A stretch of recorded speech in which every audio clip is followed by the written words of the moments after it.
नमस्कार. गोष्ट नर्मदालयाची पुष्प 59. डिसेंबर 2019. आम्ही सर्वजण पुढच्याच महिन्यात होणाऱ्या नर्मदा जयंतीच्या कामात योजना आखण्यात व्यस्त होतो. या कार्यक्रमासाठी पूर्व लोकसभा सभापती माननीय सुमित्राताई महाजन येणार होत्या.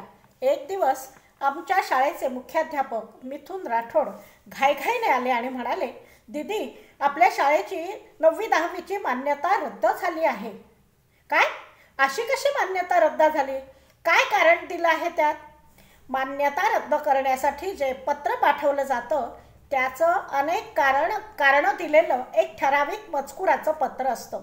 त्यापैकी तुमच्या शाळेत संडास नाहीत, शाळेच्या जमिनीचं रजिस्ट्रेशन नाही, शाळेत सायन्स लॅब नाही, ग्रंथालय नाही, अशी कारणं दिली आहेत. मला हसावं की रडावं कळेना.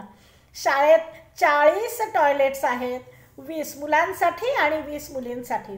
4000पेक्षा अधिक पुस्तक ग्रंथालयात आहेत आणि सुसज्ज सायन्स लॅब आहे.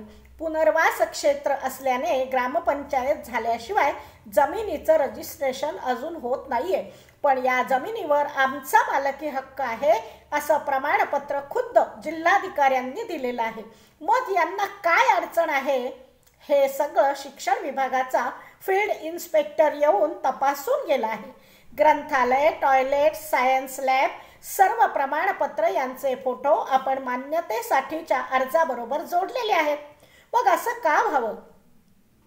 आजकाल सर्व गोष्टी ऑनलाईन झाल्या आहेत. मान्यता प्रकरण नेमकं कुठल्या स्तरावर अडकलं हे सहज कळू शकतं. खरगोनच्या जिल्हा शिक्षण अधिकाऱ्याने ही कारणं देऊन नॉट रिकमेंडेड असा शेरा मारून ती फाईल शिक्षण खात्याच्या इंदोर येथील सहनिदेशकांच्या ऑफिसमध्ये पाठवली.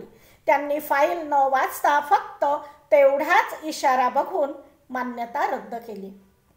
मी आमचे मुख्याध्यापक आणि दिग्विजय जॉईंट डायरेक्टरच्या ऑफिसमध्ये इंदोरला गेलो. आमचं म्हणणं ऐकून घेतल्याशिवाय दिलगिरी व्यक्त केली आणि म्हणाले, आता हे प्रकरण राज्य माध्यमिक शिक्षण विभागाकडे गेलं आहे. तुम्हाला भोपाळच्या कार्यालयात अपील करावं लागेल. तिथे राज्य माध्यमिक शिक्षण खात्याच्या कमिशनर जयश्री कियावत आहेत. त्यांच्याकडून तुम्हाला बोलावणं येईल. त्याच काय ती तुम्हाला मदत करू शकतील. माझ्यावर विश्वास टाकलेल्या अनेक मुलांचं भविष्य अंधारात होतं. 10वीची आमची पहिलीच बॅच. सगळ्यात पहिलं अपील तर मी रामकृष्ण परमहंसांकडेच केलं. तुम्हीच ही प्रेरणा दिलीत. या मुलांच्या भविष्याचं काय करायचं ते बघा. यांच्या पालकांना काय उत्तर देऊ मी? यथावकाश भोपाळहून बोलावणं आलं. जयश्री कियावत यापूर्वी धार जिल्ह्याच्या कलेक्टर होत्या. महेश्वरला एका कार्यक्रमात त्यांच्याशी परिचय झाला होता, पण आता त्या आपल्याला ओळखतील का असा प्रश्न मनात घेऊनच मी त्यांच्या कार्यालयात शिरले. मला पाहताच त्या चेहऱ्यावर आश्चर्य दाखवीत पण स्वागत करीत म्हणाल्या, दीदी, तुम्ही इतक्या दूरवर का आलात? फक्त फोन करायचा होता मला. त्यांनी आमची समस्या सविस्तर ऐकली आणि ताबडतोब त्या अपीलपत्रावर आमच्या शाळेला मान्यता देण्यात यावी असा शेरा मारला.